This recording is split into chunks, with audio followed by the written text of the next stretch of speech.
Bienvenue à tous, bienvenue peuple de Dieu. J'espère que tu es content de te retrouver ici ce matin. Amen. Le psalmiste pouvait dire, je suis dans la joie. Lorsqu'on me dit,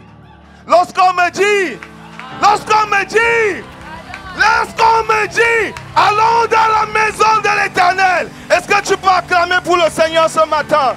Est-ce que tu peux acclamer pour le Seigneur? Alléluia. Alléluia. Est-ce que tu peux m'aider à saluer la merveilleuse personne qui est à tes côtés? Dis-lui bienvenue dans la maison du Seigneur. Je suis content de te voir. Tu as bien fait de venir ce matin. Alléluia. Gloire à Dieu. Amen. Vous pouvez prendre place s'il vous plaît. Alléluia. Gloire à Dieu. Aujourd'hui, c'est moi qui ai la lourde responsabilité. C'est une lourde responsabilité d'apporter le message de ce matin. Et je peux vous dire que j'étais dans le bureau du pasteur André. D'abord, il m'avait envoyé le texte. Il m'a dit, je pense que Dastin et toi, vous allez annoncer, donner le message le 24. Bon, je me suis dit, bon, le pasteur, il a dit ça, mais il va trouver quelqu'un. Et ensuite, j'étais dans son bureau la semaine dernière. Il me dit, toi, tu vas commencer le premier message. Directement, j'ai senti mes pieds.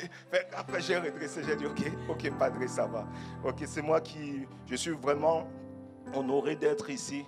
Ce n'est pas par ma force, ce n'est pas par ma puissance, c'est uniquement par le Saint-Esprit. Donc, je reconnais la grâce qu'il y a d'être ici, au milieu de chacun de nous. Et je veux également rendre grâce à Dieu pour nos pères, pour les pasteurs Yvan et les pasteurs Yves et pour leurs épouses respectives. Moi, je suis honoré, je suis fier d'avoir des pères spirituels comme eux. C'est vraiment une pure bénédiction. Juste pour ouvrir et fermer une parenthèse, pendant que ces Pâques passaient, on a posé une question au pasteur Marcelo, pasteur Mohamed Sanogo et à l'apôtre Yvan et tout. Et le pasteur Marcelo a répondu, le pasteur Mohamed Sanogo a répondu. Et ensuite, l'apôtre Yvan a répondu. Je ne vais pas vous mentir, c'était sur le leadership. Et franchement, les autres ont très bien répondu. Mais quand mon père a répondu, j'ai senti quelque chose bouillonner à l'intérieur de moi. Il a expliqué les 5 niveaux de leadership. Et il a expliqué parce que la question, on lui demandait, voilà, s'il y a un leader qui se comporte mal, ainsi de suite, comment est-ce que tu fais? Et il a expliqué, il a dit, il y a 5 niveaux de leadership. Le premier niveau, c'est tel. Le deuxième niveau, ça veut dire qu'il a déjà un certain nombre de personnes. Et ce qui m'a surpris, c'est que notre pasteur, il a dit, moi, je suis au 5e niveau. Et si un leader se comporte mal, je redescends dans l'arène. Il y a des fois où il faut redescendre dans l'arène. La Bible nous dit que David, lorsque un lion saisissait l'une de ses brebis, il redescendait pour arracher la brebis de la bouche, de la gueule du lion. Et je rends grâce vraiment à Dieu pour nos pères que nous avons ici. C'est un honneur de servir à leur côté. Je rends également grâce à Dieu pour le pasteur André et pour maman Christelle. J'avoue que ce sont 2 personnes qui nous challengent tous les jours. Je rends vraiment grâce au pasteur André actuellement au Sénégal. Il travaille beaucoup. Je rends grâce à Dieu pour son dévouement, pour sa passion pour Christ, pour son obéissance. La Bible dit qu'il est important d'honorer de tels hommes. L'apôtre Paul pouvait dire soyez mes imitateurs. Soyez mes imitateurs comme moi aussi je le suis de Christ.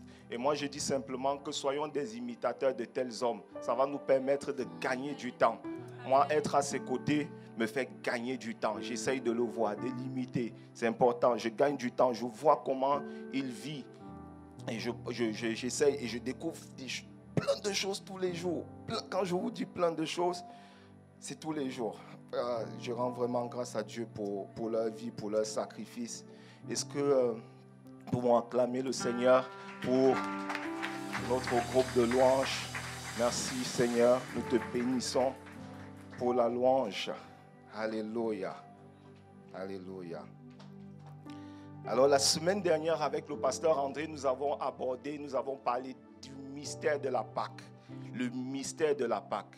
Le pasteur André a attiré notre attention sur le fait que la Pâque n'était pas une fête qui avait été instituée par les hommes. De plus en plus, on voit que la Pâque est une fête commerciale. Et il ne faut pas se mentir, même beaucoup de chrétiens considèrent la Pâque. Ils savent que c'est une fête religieuse dans les faits. Ils le savent de manière superficielle. Mais dans la façon de fêter la Pâque, beaucoup de chrétiens considèrent la Pâque comme un moyen, comme une fête commerciale. C'est le temps pour les chrétiens de faire comme les mondains. Alors que la Bible dit, ne vous conformez pas aux habitudes du siècle présent. Beaucoup de chrétiens ne fêtent pas la Pâque avec le souvenir. Le souvenir, je vais rapidement prendre Exode 12. Exode 12, verset 14. La Bible nous dit dans Exode 12, verset 14, c'est le Seigneur qui parle. Il dit, vous conserverez le souvenir de ce jour et vous le célébrerez par une fête en l'honneur de l'Éternel. Il dit, vous le célébrerez comme une loi perpétuelle pour vos descendants. En quelque sorte, le Seigneur est en train de nous exhorter, nous dit non seulement la Pâque se fête en l'honneur de l'Éternel, mais en plus de ça, vous devez perpétuer ce souvenir afin que même vos enfants ne puissent pas s'en débarrasser. Il est important. Rappelons-nous, dans la Bible, il y a les Juifs en fait, les Juifs, le Seigneur va donner une instruction aux Juifs. Il va leur dire, c'est ce qu'on appelle le Shema Israël. Il va leur dire, rappelez-vous que Dieu est un. Pourquoi Dieu leur dit Dieu est un? C'est parce qu'il y a de fortes chances que les Juifs oublient que leur Dieu est un. Il y a de fortes chances qu'ils se détournent vers d'autres dieux. Il y a plusieurs exemples dans la Bible qui montrent que les Juifs se sont à plusieurs reprises détournés de Dieu. Même ceux qui avaient été bénis de Dieu, comme Salomon, se sont détournés de Dieu. Les Juifs se sont détournés de Dieu. Le peuple chrétien se détourne de Dieu lorsqu'il ne fête pas la fête de Pâques avec le souvenir. Le souvenir que c'est notre Seigneur Jésus-Christ qui a donné, qui est descendu de son trône, qui est venu sur terre, qui a vécu comme toi et moi, comme un homme, qui s'est sacrifié pour nous. Son sang a coulé. Il a vaincu la mort. Il est ressuscité. Je ne sais pas comment tu fêtes la Pâque, mais est-ce que tu prends le temps de bénir le Seigneur pour la Pâque? Tout à l'heure, notre sœur a dit que c'est la fête la plus importante qui existe sur la terre. Il y a des fêtes qui ont été instituées par les hommes et il y a des fêtes qui ont été instituées par Dieu. Les fêtes instituées par les hommes, c'est des fêtes comme le 14 juillet, la fête de la Saint-Valentin ou des amoureux, le 8 mars. Mais Dieu, lui, il a institué une fête. C'est la Pâque. Alors, ce que je veux te dire ce matin, de reconsidérer la Pâque. Est-ce que tu peux dire à quelqu'un ce matin, reconsidère la Pâque?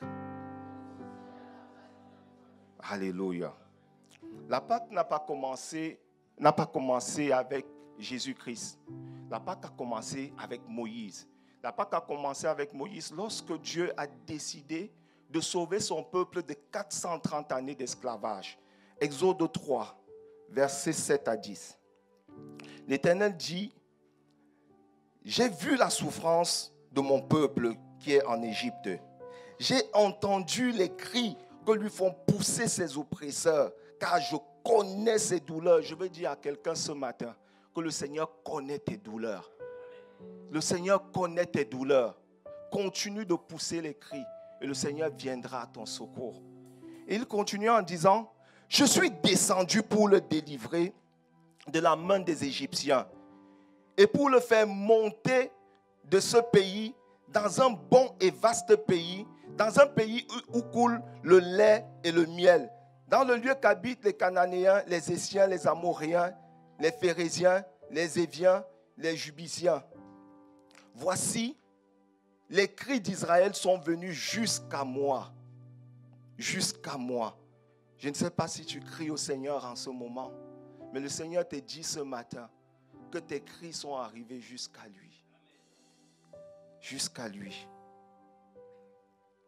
Et j'ai vu l'oppression que leur font souffrir les Égyptiens. Et il s'adresse à Moïse, il dit, va, va Moïse, je t'enverrai auprès de Pharaon et tu feras sortir d'Égypte mon peuple, les enfants d'Israël. Alléluia. Alléluia. Peut-être que quelqu'un me dira, mais AP Prince, là il s'agit des Égyptiens. Je ne sais pas en quoi la Pâque me concerne. Ce que je veux dire à cette personne qui se pose la question, en quoi est-ce que la Pâque me concerne? Peut-être que tu es nouveau dans la foi, ou bien peut-être que tu as l'habitude d'entendre ce message.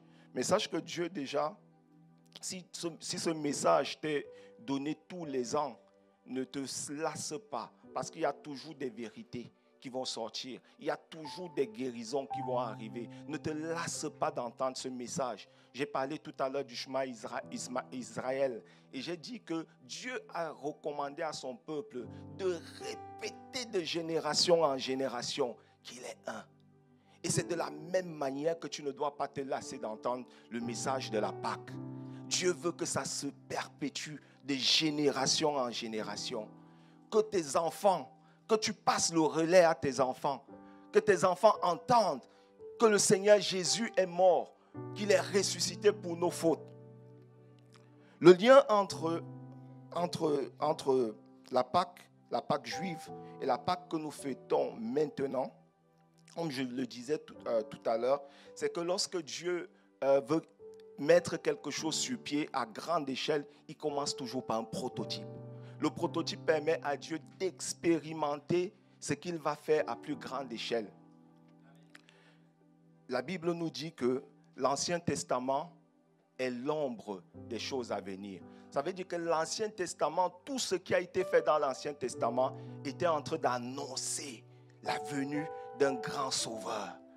La venue de celui seul qui était capable de porter le péché du monde. De celui seul qui était capable d'avoir un sang pur afin que nous tous nous soyons sauvés, libérés. Alléluia. J'ai noté quelques éléments qui rapprochent la Pâque de Moïse à la Pâque que nous fêtons maintenant, à la Pâque avec Jésus-Christ. Le premier élément, c'est le péché et la captivité. Est-ce que quelqu'un peut dire avec moi le péché et la captivité? Alléluia. Romains 5, verset 12. La Bible nous dit dans Romains 5, verset 12, que ce n'est pas un seul homme que le péché et la mort sont entrés dans le monde. Pas un seul homme. En d'autres termes, le peuple juif, Dieu voulait résoudre un problème qui était plus grand. C'était le problème du péché. Le problème du péché n'avait pas encore été résolu. Autant le peuple juif avait péché, autant toi et moi, nous avions péché. Autant les Égyptiens avaient péché. Dieu voulait résoudre le problème du péché. Le péché a attiré le malheur. Il a attiré les guerres. Il a attiré les malédictions. Le péché a proliféré. Le péché a éloigné l'homme de Dieu. La Bible nous dit que le monde entier est sous l'emprise, sous l'empire du péché. Et que nous tous, nous avions péché. Et nous étions à ce moment-là privés de la gloire de Dieu. Le péché est entré par Adam. Dieu n'avait pas encore résolu le péché du monde, le péché qui était entré par Adam. Le deuxième élément qui va lier la Pâque juive à la Pâque que nous fêtons aujourd'hui, c'est le sang. Le sang. Rappelons-nous, Exode 12, versets 12 à 13. Exode 12, versets 12 à 13. La Bible nous dit, c'est Dieu qui parle, « Cette nuit, je passerai dans le pays d'Égypte et je frapperai tous les premiers-nés d'Égypte, depuis les hommes jusqu'aux animaux, et j'exercerai des jugements contre tous les dieux de l'Égypte. Je suis l'Éternel. » Chaque fois que Dieu va dire « Je suis l'Éternel », ça veut dire qu'il s'apprête à exercer son jugement. Le sang vous servira de signe sur les maisons où vous serez. Je verrai le sang et je passerai au-dessus. Il n'y aura point de plaie qui vous détruise quand je frapperai le pays d'Égypte. Le sang. C'est la première fois que le Seigneur va introduire le sang dans son alliance. Il va dire au peuple juif, il va dire l'exterminateur passera. Le but de l'exterminateur était de venir décimer, de venir tuer tous les premiers-nés sans exception. Pourquoi? Parce que tous étaient sous le joug du péché. Tous étaient sous l'empire du péché. L'exterminateur a été utilisé à plusieurs fois dans la Bible. À plusieurs reprises, la Bible a parlé de l'exterminateur. Le but de l'exterminateur était de venir ravager. Mais il fallait que le sang d'un agneau pur, je dis bien le sang d'un agneau pur, soit badigeonné sur les linteaux et sur les poteaux des portes pour que les premiers-nés juifs soient justifiés. Le Seigneur va utiliser le sang. C'est de la même façon que le Seigneur va utiliser le sang pour nous justifier, le sang de Jésus qui est aussi l'agneau pur qui ôte le péché du monde pour nous justifier. Le Seigneur va également utiliser le sang pour le pardon. La Bible nous dit dans Hébreux 9, verset 22, que selon la loi, presque tout est purifié par le sang et qu'il n'y a point de pardon, il n'y a point de pardon sans effusion du sang. Sans effusion du sang. 2 premières lois. Je vais reprendre pour qu'on n'oublie pas. La première loi, la première chose que le Seigneur utilise, le premier élément qui va nous rapprocher de la Pâque juive, c'est le péché. Le deuxième élément qui va nous rapprocher de la Pâque juive, c'est le sang. Nous avons parlé du sang. Le troisième élément qui nous rapproche de la Pâque juive, c'est la notion de libérateur. Est-ce que quelqu'un peut dire avec moi libérateur? Est-ce que quelqu'un peut encore dire avec moi libérateur?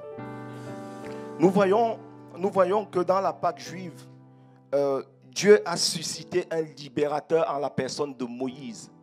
Moïse, lui, il était un libérateur spécifique. Pourquoi? Parce que son objectif, son but était juste de sauver le peuple juif.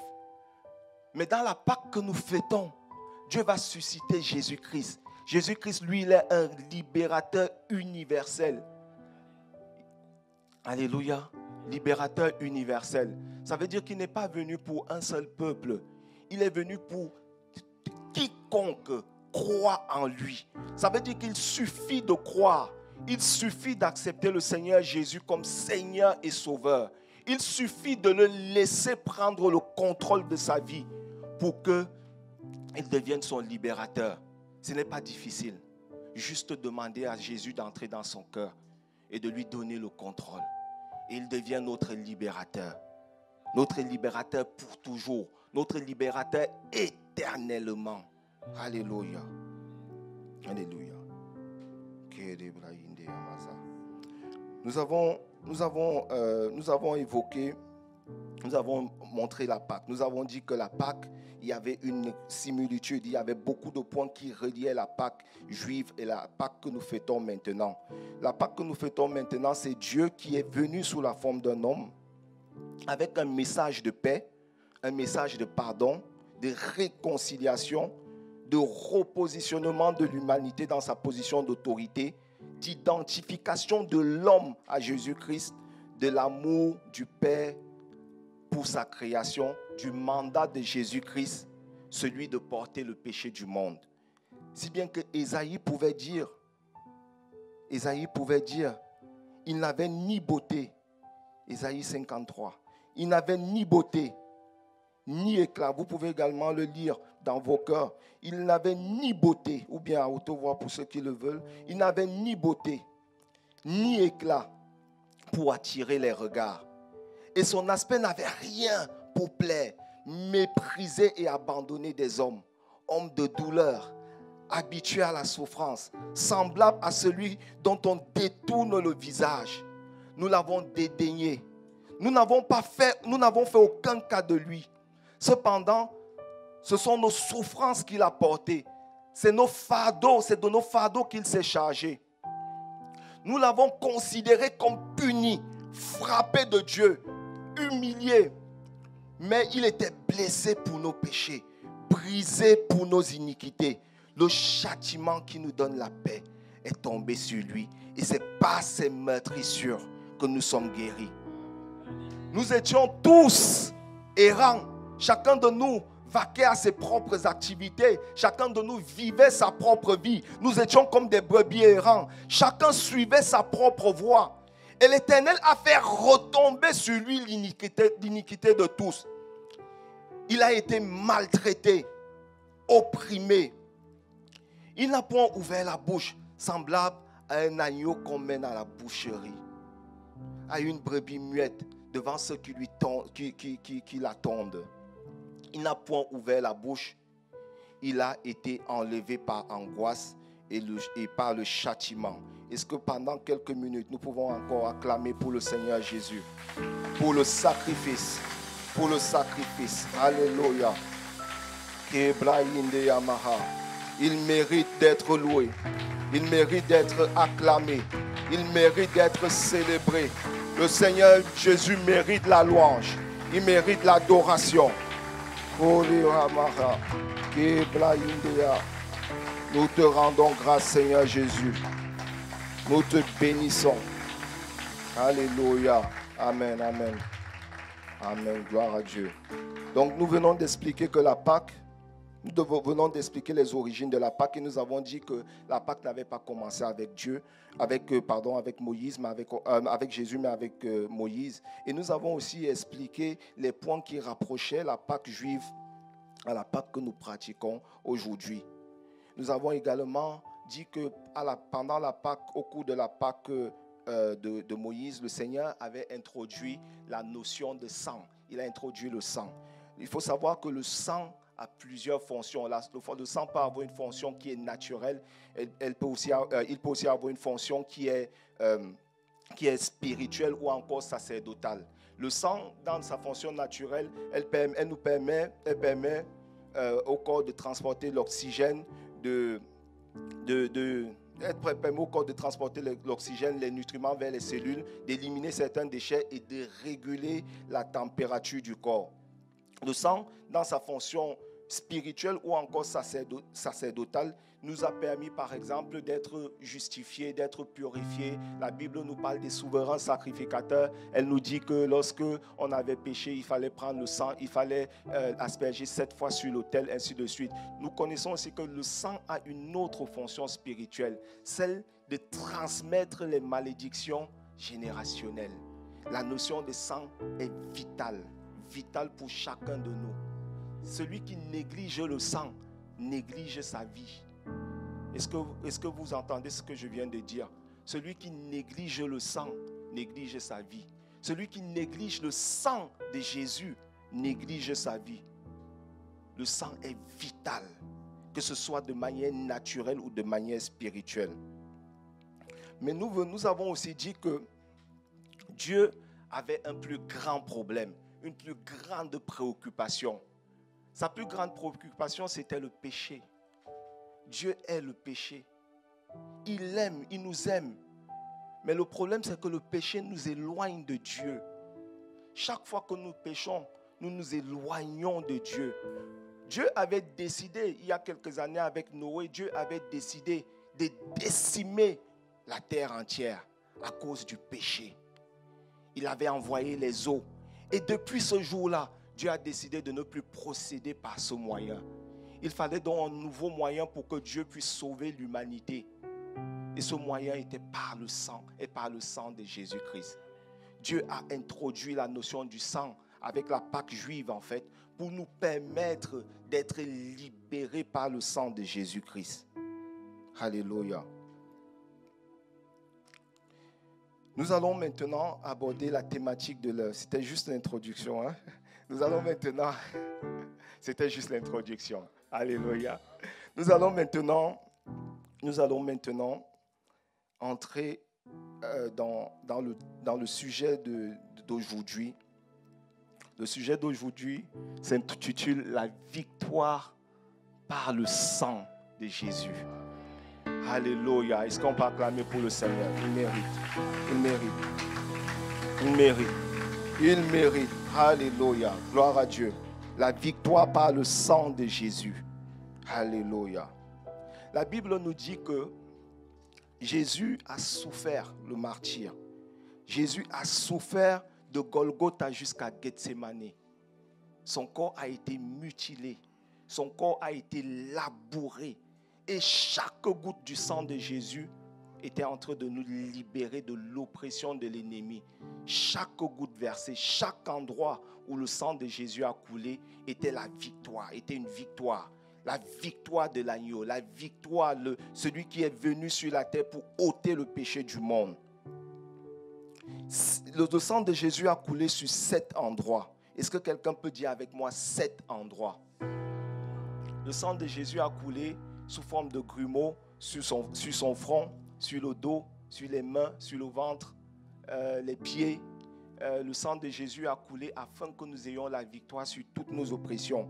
Mais la première fois où il y a eu effusion de sang, c'était à Gethsémane. Luc 22, versets 41 à 44. La Bible nous dit que Jésus s'éloigna des disciples d'une distance d'un jet de pierre. Et s'étant mis à genoux, il pria. Il pria en disant, Père, si tu pouvais éloigner de moi cette coupe, toutefois que ma volonté se fasse, toutefois que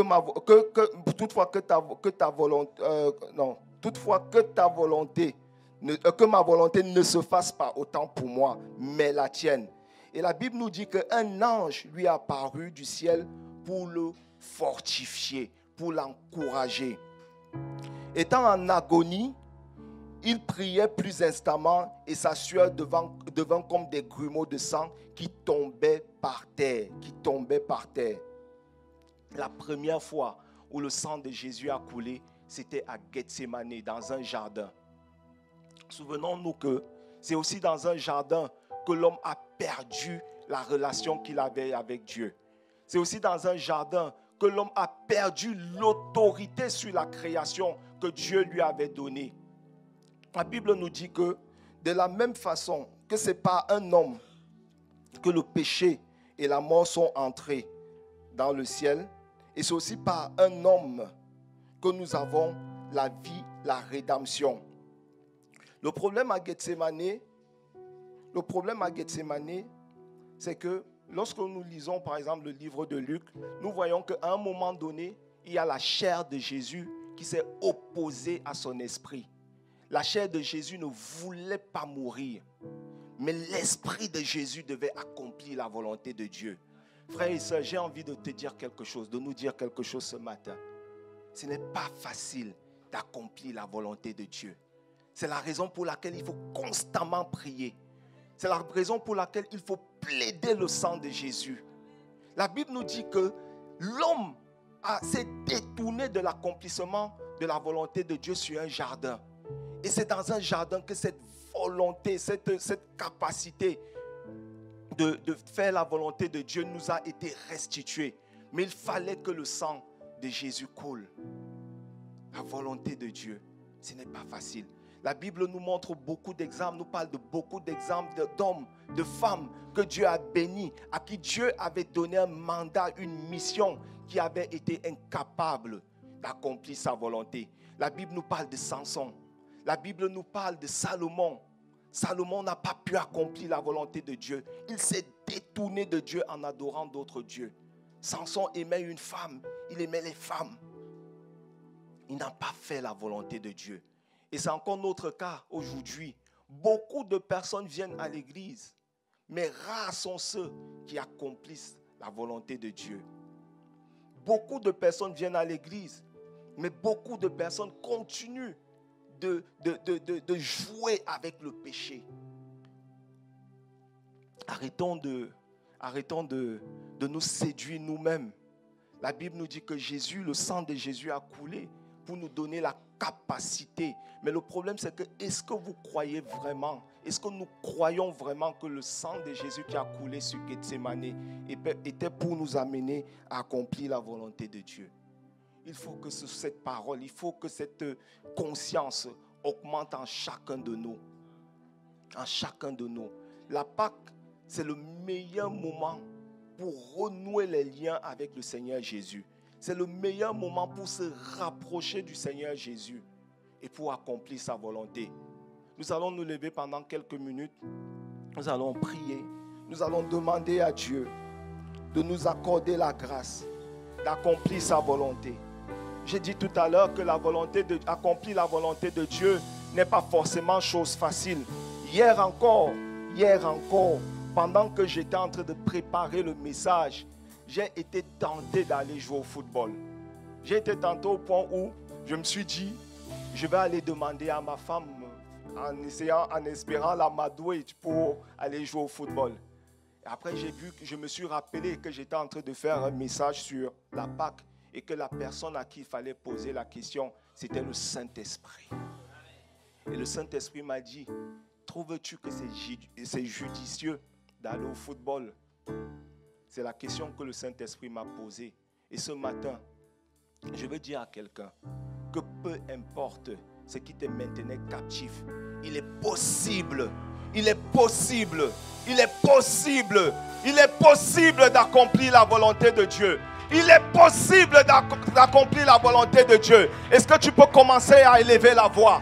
Demande à Dieu ce matin de te donner la capacité d'accomplir sa volonté. Je ne sais pas ce qui te maintient captif. Je ne sais pas quel est le péché qui te maintient captif. Je ne sais pas quel est le péché, quelle est la maladie qui t'empêche d'accomplir la volonté de Dieu. Je ne sais pas quelle est la hauteur, quelle est la profondeur, quel est le raisonnement qui t'empêche d'accomplir la volonté de Dieu. Mais la Bible nous dit ce matin, le Seigneur nous a donné par son sang qui a coulé à Gethsemane la capacité d'accomplir la volonté de Dieu. Alors élève la voix, dépose tes fardeaux, demande à Dieu de te donner la capacité d'accomplir sa volonté. Rebraïnde Yamaha, Rakasata. Ah Seigneur, nous te supplions, nous plaidons le sang de Jésus. Nous plaidons le sang de Jésus. Je ne sais pas par quelle situation tu passes. Je ne sais pas ce qui te maintient captif. Mais Dieu te donne ce matin la possibilité, la capacité, par le sang de Jésus, avec l'aide du Saint-Esprit, d'accomplir sa volonté. Rebraïnde Yamaha, Rakasata, Lekosete, Lebrayakasoto, Rabrakaso, Lekayamarakasoya, Librayadea.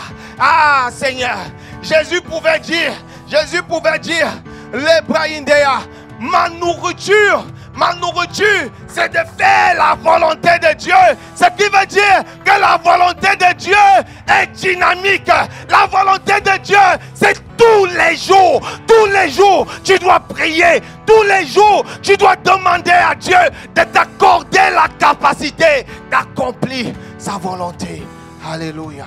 Est-ce que tu peux acclamer pour le Seigneur? Alléluia. Nous pouvons prendre place.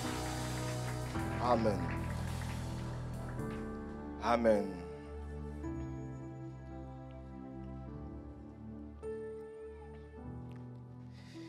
Alléluia. Alors, la deuxième effusion de sang s'est passée. La deuxième effusion du sang de Jésus était sur son dos. Le sang a coulé sur le dos de Jésus. La Bible décrit dans Jean 19 le faux procès que le Seigneur Jésus a subi. Un faux procès avec de faux juges, avec des hommes qu'il avait déjà jugés coupables. C'est à ce genre de situation que nous sommes souvent livrés. Lorsqu'on arrive quelque part, il y a des fois où on nous a déjà jugés. Il y a déjà de faux procès, de fausses preuves. Ésaïe 50, verset 6. Ésaïe, parlant de Jésus, dit: j'ai livré mon dos à ceux qui me frappaient et mes joues à ceux qui m'arrachaient la barbe. Je n'ai pas dérobé mon visage aux ignominies et aux crachats. Alors, que veut dire livrer son dos? Le dos, c'est la partie du corps qui maintient l'ossature. Ça veut dire que sur le dos, il y a ce qu'on appelle, ce que nous tous on sait, c'est la colonne vertébrale. La colonne vertébrale permet de maintenir l'ossature. Le dos, c'est donc aussi la partie sur laquelle nous portons de lourdes charges. Lorsqu'il y a une charge qui est lourde, c'est sur le dos pour essayer de maintenir un certain équilibre. C'est sur le dos que nous portons la lourde charge. Le dos, c'est également l'endroit sur lequel nous portons nos fardeaux. Le dos de Jésus a littéralement été labouré, mutilé. Son sang a coulé pour 3 raisons. 3 raisons pour lesquelles le sang de Jésus-Christ a coulé sur le dos. La première raison pour laquelle le sang de Jésus-Christ a coulé, c'est pour nous débarrasser des faux fardeaux que nous portons. Il nous arrive souvent de porter des fardeaux que nous ne devons pas porter, des fardeaux générationnels, des relations toxiques. Ce sont des fardeaux. Tous ces fardeaux, nous les portons sur le dos. Et la Bible nous dit que le sang de Jésus-Christ a coulé pour nous débarrasser de ces fardeaux-là. Jésus, dans sa parole, va nous dire, venez à moi, vous tous qui êtes fatigués et chargés, je vous donnerai du repos. C'est la preuve que le meilleur repos, que le repos, c'est en Jésus-Christ. Est-ce que quelqu'un peut dire, le repos, c'est en Jésus-Christ? Le repos, c'est en Jésus-Christ. Il dit, venez à moi. Je ne sais pas comment tu es venu ce matin, mais je déclare, sur la base du sang qui a coulé sur le dos, que tu repartiras d'ici avec le repos. Tu repartiras d'ici avec le repos.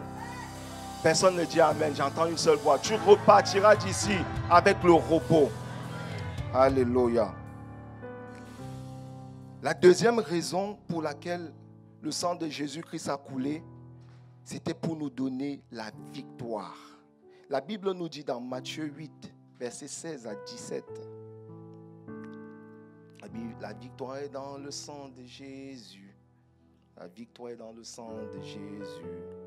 Matthieu 8, versets 16 à 17. La Bible nous dit qu'on amenait à Jésus plusieurs démoniaques. Il chassait les esprits par la parole et il guérissait les malades. Afin que s'accomplisse ce qui avait été annoncé par Ésaïe, il a pris nos infirmités et il s'est chargé de nos maladies. Il a pris toutes les catégories de maladies, les maladies ponctuelles, les maladies cycliques, héréditaires, récurrentes. Il a pris sur lui le diabète, le cancer, les rhumatismes, la sciatique, les hémorroïdes, les maladies naturelles et les maladies surnaturelles. Jésus a tout pris sur son dos. La Bible nous dit que c'est nos souffrances qu'il a portées et c'est de nos lourds fardeaux, de nos douleurs qu'il s'est chargé. Et nous l'avons considéré comme puni, frappé de Dieu et humilié. Mais il était blessé pour nos péchés, brisé pour nos iniquités. Le châtiment qui nous donne la paix est tombé sur lui et c'est par sa meurtrissure que nous sommes guéris. Amen. Amen. Jésus a reçu 39 coups sur son dos. 39 coups de fouet. Lorsqu'on décrit comment les Romains torturaient, sur le bout des fouets, il y avait des sortes de clous. Ça veut dire qu'à chaque fois qu'on fouettait le dos de Jésus, son dos était labouré. Labouré. Mais à chaque fois, il y avait la victoire. 39 coups de fouet, 40-1. 39 coups de fouet pour nous donner la victoire sur la maladie. 39 coups de fouet qui représentent 39 catégories de maladies, 39 catégories de souffrance. Je ne sais pas quelle est ta maladie ce matin. Je ne sais pas si tu as mal ce matin, mais je peux te dire que le sang de Jésus est capable de te redonner la guérison. Le sang de Jésus est capable de te redonner la guérison. Je vais profiter pour juste faire un témoignage. J'avais une maladie cyclique. Oui, j'avais une maladie cyclique. Je croyais que, vous savez, le diable, quand il t'envoie une maladie, il te met aussi des faux raisonnements. C'est vraiment des faux raisonnements. Et moi, je me suis dit, comme je fais beaucoup de sport, j'avais une maladie de sportif, j'avais mal au dos. Mais j'avais remarqué que à chaque mois de février, mon mal de dos reprenait. Et une fois, j'ai décidé de ne plus subir ce mal de dos. Donc, le mal de dos avait recommencé. Et je suis allé à l'hôpital. Je marchais comme un homme de 90 ans, peut-être 100 ans ou 120 ans. Donc, je marchais courbé et j'avais honte. J'avais très honte parce que, voilà, je ne devais pas marcher comme ça en tant que sportif. Mais j'avais un faux raisonnement. Je croyais que c'était normal. Et une fois que j'avais compris que c'était une maladie cyclique, j'avais décidé de la guérir par le sang de Jésus. Alors, ce que j'ai fait, c'est qu'il y a une sœur qui m'a appelé. C'est vrai que je n'y attendais pas. Parfois, Dieu agit comme ça, quand on s'y attend le moins. C'est pour ça que chaque fois qu'on déclare une parole sur ta vie, il faut toujours la saisir. Je n'hésite pas de saisir la parole. Et ce qui se passe, c'est que je rentre à la maison, j'ai mal au dos. Et il y a une sœur chrétienne qui m'appelle. Elle me dit, Prince, comment tu vas et tout? Je lui dis, non, ça va super bien. Mais tu sais, mon mal de dos a repris. Et je lui dis, cette nuit, ça fait 2 fois de suite que je rêve que les anges sont en train de m'opérer. Et la sœur me dit, si tu as rêvé ça, dans le nom puissant de Jésus-Christ, ça va arriver. Dans le nom, et on commence à prier. On plaide le sang de Jésus. Le lendemain, je me suis levé, je n'avais plus mal au dos. Et depuis ce jour-là, je n'ai plus jamais eu mal au dos. Jamais plus mal au dos. La Bible nous dit que Jésus a pris sur lui nos maladies. Il a pris sur lui nos souffrances. Si tu crois à cette parole, toi aussi tu seras libéré de toute forme de maladie. Il n'existe pas une maladie qui soit capable de résister à la puissance du sang de Jésus. Est-ce que nous pouvons encore nous lever? Est-ce que nous pouvons encore nous lever pendant quelques minutes? Je déclare ce matin, je ne sais pas comment tu es venu, peu importe la maladie qui te maintient captif. La Bible nous dit que Jésus a pris sur lui nos maladies. Tu peux mettre la main à l'endroit où tu es malade. Ce matin, tu ne sortiras pas d'ici sans avoir ta guérison. C'est le mois de la restitution divine. C'est le mois où le Seigneur a décidé d'accomplir l'impossible. Tout ce que les hommes avaient considéré impossible dans ta vie est maintenant possible. Pas à cause de ta force, mais à cause du sang de l'agneau, à cause du sang de Jésus. Je déclare maintenant sur la base du sang qui a coulé sur le dos de Jésus, que tu es guéri de ta maladie. Tu es guéri de ta maladie. Tu es guéri de ton infirmité. Tu es guéri de tout ce qui te maintient captif. Dans le nom puissant de Jésus-Christ. Dans le nom puissant de Jésus-Christ. Alléluia. Jésus a guéri la maladie. Jésus a ôté toute forme de maladie. Toute forme de maladie. Nous allons profiter de cette occasion pour demander à quelqu'un dans la salle, quelqu'un qui est longtemps resté loin de Dieu et qui veut se réconcilier avec Dieu, quelqu'un qui n'a jamais fait la prière du salut. Si c'est ton cas, tu peux tout simplement lever la main et nous allons prier pour toi afin que tu puisses te réconcilier avec Dieu. Est-ce qu'il y a quelqu'un dans la salle qui aimerait se réconcilier avec Dieu? Quelqu'un qui est resté loin de Dieu. Quelqu'un qui pense, là où tu te trouves, nous aussi nous sommes passés par là. Nous avons aussi eu besoin de nous réconcilier avec Dieu. Avant d'être réconcilié avec Dieu, j'avais une vie chrétienne qui n'honorait pas Dieu. J'avais un pied dedans, un pied dehors. Je n'honorais pas Dieu par ma vie. Et un jour, j'ai levé la main. Un jour, j'ai décidé de me réconcilier avec Dieu. Je ne sais pas si c'est ton cas. Si c'est ton cas, n'aie pas peur. Si c'est ton cas, ne sois pas frustré. Ne sois pas frustré. Là où tu te trouves, tu peux lever simplement la main. Nous allons prier pour toi afin que tu puisses te réconcilier avec le Seigneur Jésus. Il n'y a personne dans la salle? Personne? Personne? Alléluia. Nous bénissons le Seigneur. Nous rendons grâce à Dieu. Est-ce qu'on peut acclamer le Seigneur Jésus? Amen. Amen.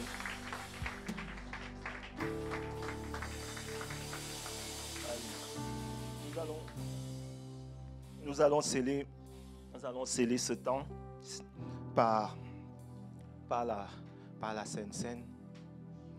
Nous allons sceller ce temps. Vous savez, ce mois-ci, si vous avez remarqué, d'habitude, on fait la Sainte Seine une fois par mois. Mais ce mois est spécial. Et nous faisons la Sainte Seine toutes les semaines. Toutes les semaines. On avait arrêté de faire régulièrement la Sainte Seine parce que beaucoup de gens prenaient la Sainte Seine de manière légère. Or, la Bible nous dit que celui qui prend la Sainte Seine, celui qui participe à la table du Seigneur de manière légère, peut être coupable de jugement sur lui-même. Donc, nous allons prendre la Sainte Seine. Pour ceux qui le veulent, nous pouvons commencer à demander pardon à Dieu pour tous les temps où nous ne l'avons pas honoré. Pendant que les officiants sont en train de distribuer, tu peux commencer à élever la voix. Tu peux élever la voix.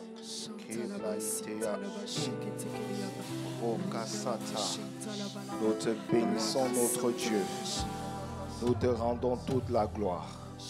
Nous reconnaissons que nous ne sommes pas parfaits. Nous reconnaissons que nous avons péché. Mais nous revenons vers toi. Nous venons nous réconcilier avec toi.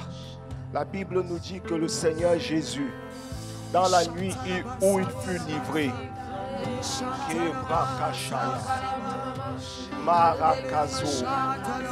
élève la voix.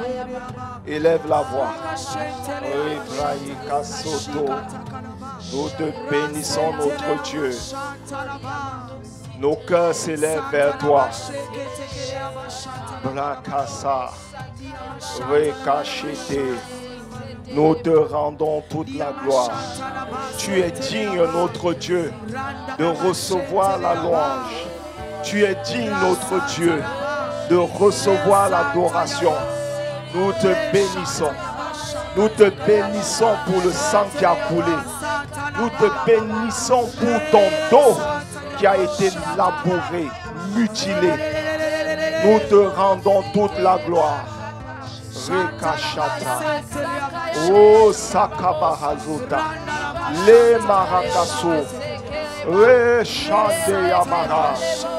Blaze Kesa. Rakozete. Rakato Shayamaria. Le Braya Kazea. Mare Shandea. Rebrainte Yakatoshe. La Bible nous dit que le Seigneur Jésus, 1 Corinthiens 11, verset 23, le Seigneur Jésus dans la nuit fut livré, il prit du pain. Après avoir rendu grâce, il le romput et dit, ceci est mon corps livré pour vous, faites ceci en mémoire de moi. Le corps de Jésus a été livré pour nous, afin que justement toute forme de maladie soit neutralisée. Nous allons prendre le pain. Nous allons prendre le pain et prier de manière instamment, demander à Dieu que le corps agisse pour ce pourquoi il a été livré. Prenons communion au corps.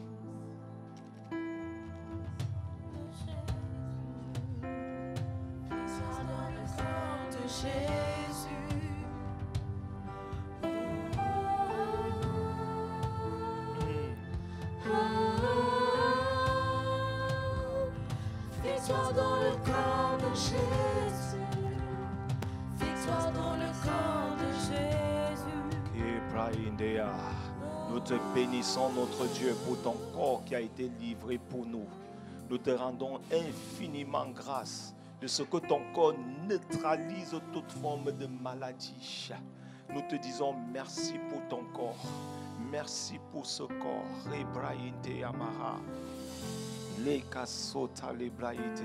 Nous te rendons infiniment grâce. La Bible nous dit qu'après avoir soupé, le Seigneur Jésus prit du pain, prit une coupe de vin et il dit, ceci est mon sang livré pour vous, faites ceci en mémoire de moi. Communion au sang de Jésus. Fixe-toi dans le sang de Jésus. Fixe-toi dans le sang de Jésus. Alléluia. Oh,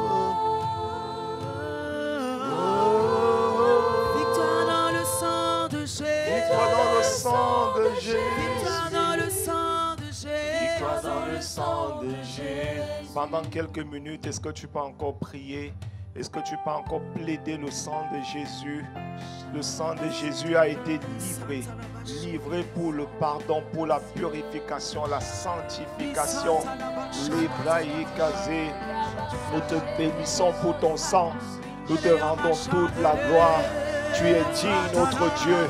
Tu es digne, notre Dieu. Les cachetés, Rekazita Braïkazéa, Rakaso. Nous plaidons le sang de Jésus.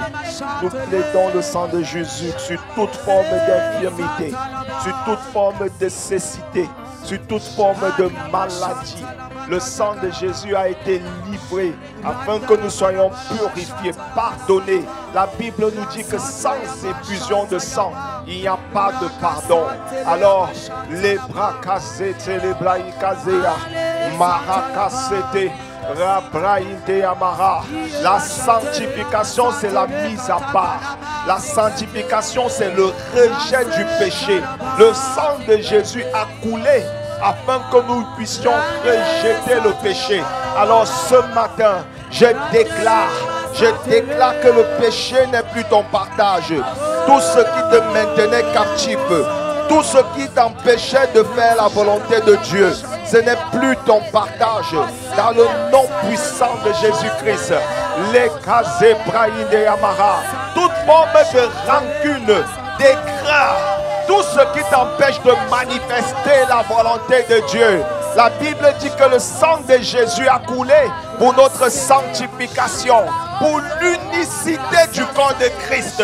Je déclare que partout où il y avait de la rancœur, de la rancune, des critiques, de la jalousie, des calomnies, tout cela est ôté dans le nom puissant de Jésus-Christ.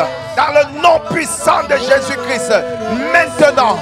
Maintenant, Rakata, les Kasso, les Brayadea, Marakazoya, Librakazé, Rechande Amazo.